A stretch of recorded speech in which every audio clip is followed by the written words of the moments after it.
2 Chronicles, chapter 7. Now when Solomon had finished praying, fire came down from heaven and consumed the burnt offering and the sacrifices, and Yahweh's glory filled the house. The priests could not enter into Yahweh's house, because Yahweh's glory filled Yahweh's house. All the children of Israel looked on when the fire came down, and Yahweh's glory was on the house. They bowed themselves with their faces to the ground on the pavement, worshipped, and gave thanks to Yahweh, saying, For he is good, for his loving kindness endures forever. Then the king and all the people offered sacrifices before Yahweh. King Solomon offered a sacrifice of 22,000 head of cattle and 120,000 sheep. So the king and all the people dedicated God's house. The priests stood according to their positions, the Levites also with instruments of music of Yahweh, which David the king had made to give thanks to Yahweh, when David praised by their ministry, saying, For his loving kindness endures forever. The priests sounded trumpets before them, and all Israel stood. Moreover, Solomon made the middle of the court that was before Yahweh's house holy, for there he offered the burnt offerings and the fat of the peace offerings, because the bronze altar which Solomon had made was not able to receive the burnt offering,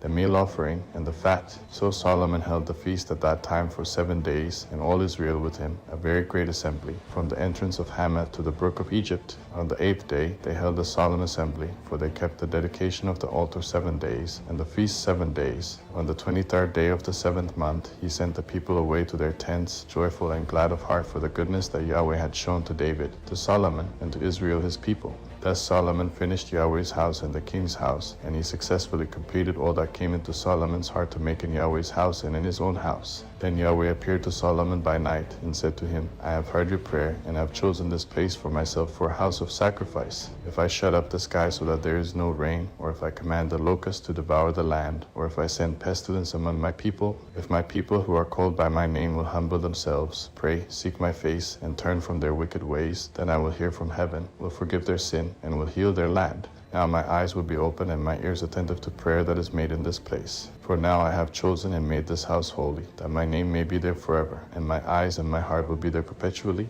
As for you, if you will walk before me as David your father walked, and do according to all that I have commanded you, and will keep my statutes and my ordinances, then I will establish the throne of your kingdom, according as I covenanted with David your father, saying, There shall not fail you a man to be ruler in Israel. But if you turn away and forsake my statutes and my commandments which I have set before you, and go and serve other gods and worship them, then I will pluck them up by the roots out of my land which I have given them, in this house which I have made holy for my name. I will cast out of my sight, and I will make it a proverb and a byword among all peoples. This house, which is so high, everyone who passes by it will be astonished and say, Why has Yahweh done this to this land and to this house? He shall answer, Because they abandoned Yahweh, the God of their fathers, who brought them out of the land of Egypt, and took other gods, worshipped them, and served them. Therefore he has brought all this evil on them.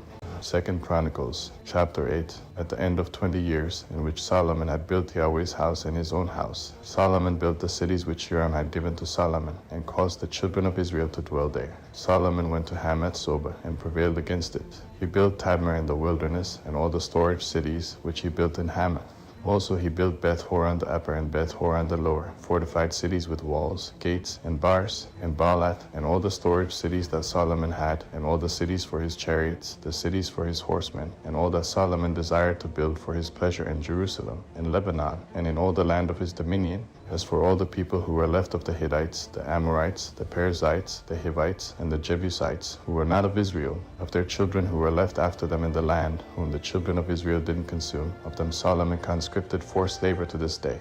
But of the children of Israel, Solomon made no servants for his work, but they were men of war, chief of his captains, and rulers of his chariots and of his horsemen. These were the chief officers of King Solomon, even 250, who ruled over the people. Solomon brought up Pharaoh's daughter out of David's city to the house that he had built for her, for he said, My wife shall not dwell in the house of David king of Israel, because the places where Yahweh's ark has come are holy. Then Solomon offered burnt offerings to Yahweh on Yahweh's altar which he had built before the porch, even as the duty of every day required, offering according to the commandment of Moses on the Sabbaths, on the new moons, and on the set feasts 3 times per year, during the feast of unleavened bread, during the feast of weeks, and during the feast of booths. He appointed, according to the ordinance of David his father, the divisions of the priests to their service, and the Levites to their offices, to praise and to minister before the priests, as the duty of every day required, the doorkeepers also by their divisions at every gate. For David the man of God had so commanded. He didn't depart from the commandment of the king to the priests and Levites concerning any matter or concerning the treasures. Now all the work of Solomon was accomplished from the day of the foundation of Yahweh's house until it was finished. So Yahweh's house was completed. Then Solomon went to Ezion Geber and to Elat, on the seashore in the land of Edom. Hiram sent him ships and servants who had knowledge of the sea by the hands of his servants, and they came with the servants of Solomon to Ophir, and brought from there 450 talents of gold, and brought them to King Solomon.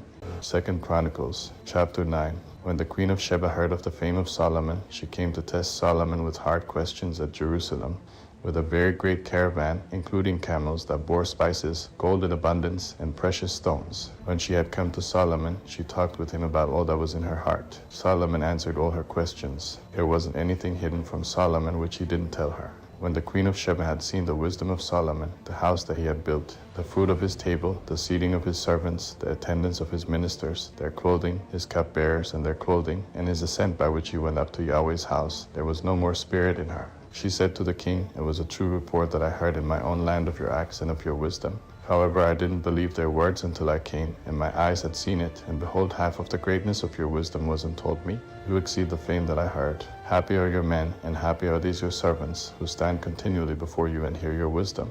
Blessed be Yahweh your God, who delighted in you and set you on his throne to be king for Yahweh your God, because your God loved Israel, to establish them forever. Therefore he made you king over them, to do justice and righteousness." She gave the king 120 talents of gold, spices in great abundance, and precious stones. There was never before such spice as the queen of Sheba gave to King Solomon. The servants of Hiram and the servants of Solomon, who brought gold from Ophir, also brought album trees and precious stones. The king used album tree wood to make terraces for Yahweh's house and for the king's house, and harps and stringed instruments for the singers. There were not like these seen before in the land of Judah. King Solomon gave to the queen of Sheba all her desire, whatever she asked, more than that which she had brought to the king. So she turned and went to her own land, she and her servants. Now the weight of gold that came to Solomon in 1 year was 666 talents of gold, in addition to that which the traders and merchants brought. All the kings of Arabia and the governors of the country brought gold and silver to Solomon.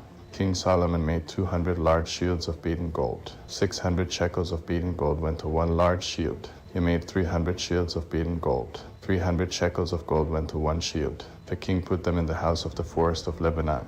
Moreover, the king made a great throne of ivory and overlaid it with pure gold. There were 6 steps to the throne, with a footstool of gold, which were fastened to the throne, and armrests on either side by the place of the seat, and 2 lions standing beside the armrests. 12 lions stood there on the one side and on the other on the 6 steps. There was nothing like it made in any other kingdom. All King Solomon's drinking vessels were of gold, and all the vessels of the house of the forest of Lebanon were of pure gold. Silver was not considered valuable in the days of Solomon. For the king had ships that went to Tarshish with Hiram's servants. Once every 3 years, the ships of Tarshish came bringing gold, silver, ivory, apes, and peacocks. So King Solomon exceeded all the kings of the earth in riches and wisdom.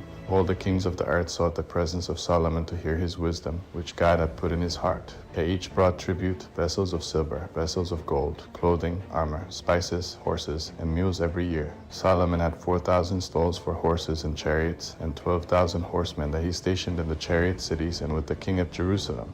He ruled over all the kings from the river even to the land of the Philistines and to the border of Egypt. The king made silver as common in Jerusalem as stones, and he made cedars to be as abundant as the sycamore trees that are in the lowland. He brought horses for Solomon out of Egypt and out of all lands. Now the rest of the acts of Solomon, first and last, are they written in the history of Nathan the prophet, and in the prophecy of Ahijah the Shilonite, and in the visions of Iddo the seer concerning Jeroboam the son of Nebat. Solomon reigned in Jerusalem over all Israel 40 years. Solomon slept with his fathers, and he was buried in his father David's city, and Rehoboam his son reigned in his place.